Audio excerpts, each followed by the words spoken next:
Hi, it's Meredith with Phonetic Fluency. I'm here to help you achieve greater fluency in English by improving your pronunciation. Today we're going to talk about the pronunciation of these three words in American English. This, these, and those. Especially making sure that this and these sound different. By the end of this video, you'll be able to pronounce all three words clearly and correctly, so stay tuned to the end. Let's start with the word this. We're going to break down each word into its different sounds so that you can master those sounds and then bring them together to say the word correctly. In the word this, our starting sound is the consonant and in fact, that's the same consonant we're going to use to start all three of the words we're learning today, so let's practice it and make sure you get it really clear. For this sound, we're going to bring the tongue forward between the teeth. Your top teeth will make contact with the tongue, and then in that position, you're going to create a vibration. It looks like this. A common mistake I see here is that someone might put their tongue in the right position. That is, the tongue is making contact with the top teeth, but then they're gonna press against the teeth and abruptly bring the tongue inside the mouth like this. This.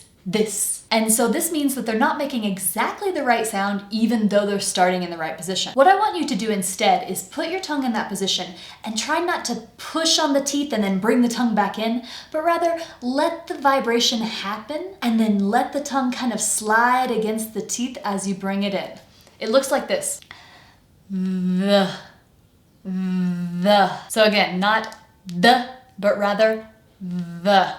See the difference? So that's our voiced TH sound. The next sound in this word is the vowel sound I. I have a student that likes to call this sound the I cansada because we have the E sound in Spanish and this sound is a little bit different. Be careful that it doesn't drop down into because you see how my jaw has to drop down to make that sound. I start with E like in Spanish and then I go to and I have to open my jaw lower.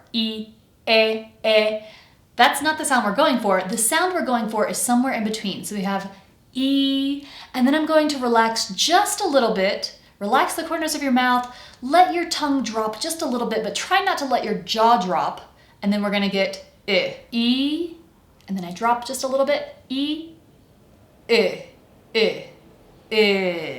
That's our I vowel sound. The final sound in the word this is the consonant sound S.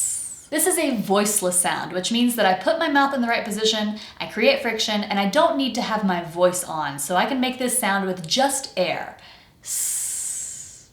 It sounds like a sound that a snake would make. S. Now let's combine all the parts. So we have I, S.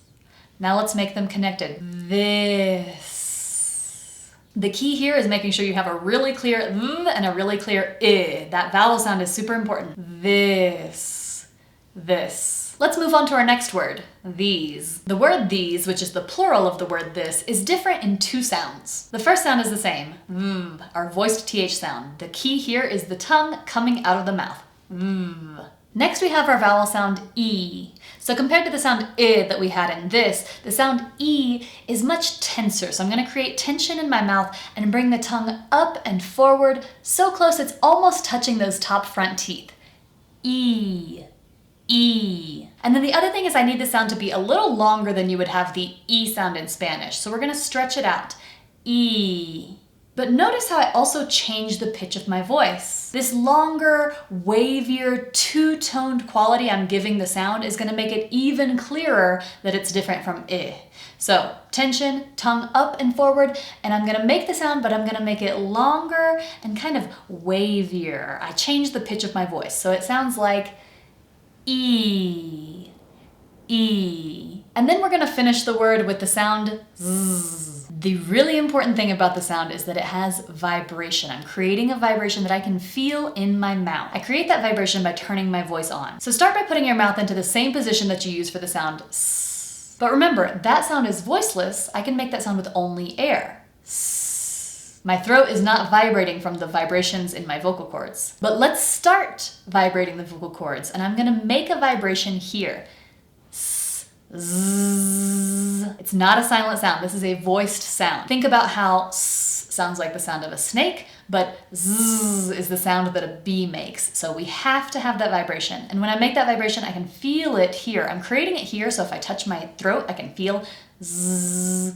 But I can also feel where my lips and tongue and teeth kind of feel this vibration in them when I say z. So now we have our three sounds. Let's combine them. V, E, z. Practice that as many times as you need to get them all nice and clear and correct.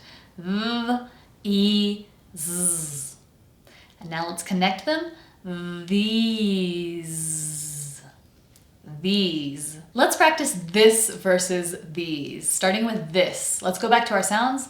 V, I, S. And then we have these. V, E, Z. Now let's isolate some of those sounds and make sure that when we make them, they sound different, starting with the vowel. I, I, E, E, I, E. And now the final consonant, S, Z, S, Z. Let's try just the endings. Is, ease, ease, ease. If you can make those sound different, then you're gonna have no problem with the words this, these. Now let's practice in sentences. Repeat after me. This book, these books, this color, these colors. Perfect. Now for our final word, those. Just like with the other two words, we're going to start this word with the consonant sound V. So the tongue goes out, touching the teeth, we create a vibration, and then slide the tongue, kind of scraping it against the teeth as it comes back in the mouth. The. Then for our vowel sound, we have the sound O. So this is actually a diphthong consisting of two different sounds that you need to be producing. Even though in writing it's spelled with only the letter O, so we have just one vowel letter, in pronunciation we need to clearly hear two. O, oo. So I want you to practice this with me a couple of times. I need to hear both sounds clearly for the diphthong to be complete. O, O. So again, make sure we hear both. As a native Spanish speaker, when you see the letter O, you're very likely going to want to say O, but in English, this isn't how it works. In this case, the letter O, even though it's only one letter, is representing the diphthong sound O. So it's not those, it's those. And that brings us to our final sound, which is Z. It is the vibrating, voiced sound Z, just like we had in these. So put your mouth into the position that we use for the S sound, but instead of producing it with just air, I have to turn on my vocal cords. If I touch my throat, I can actually feel them vibrating. Zzz. And then that vibration transfers forward and I can feel it here in my mouth where I'm creating the friction. Zzz. Now let's bring all of the sounds together. V, O, Z, those, those. So the three words are this, these, and those. This, these, those. Thank you so much for watching. If you enjoyed this video or if it was helpful to you in any way, please make sure to subscribe so that you don't miss the next video. And if you're ready to get a head start on your pronunciation journey, you can start with my free pronunciation course, which is going to be linked in the description below. Thanks again, and I'll see you next time.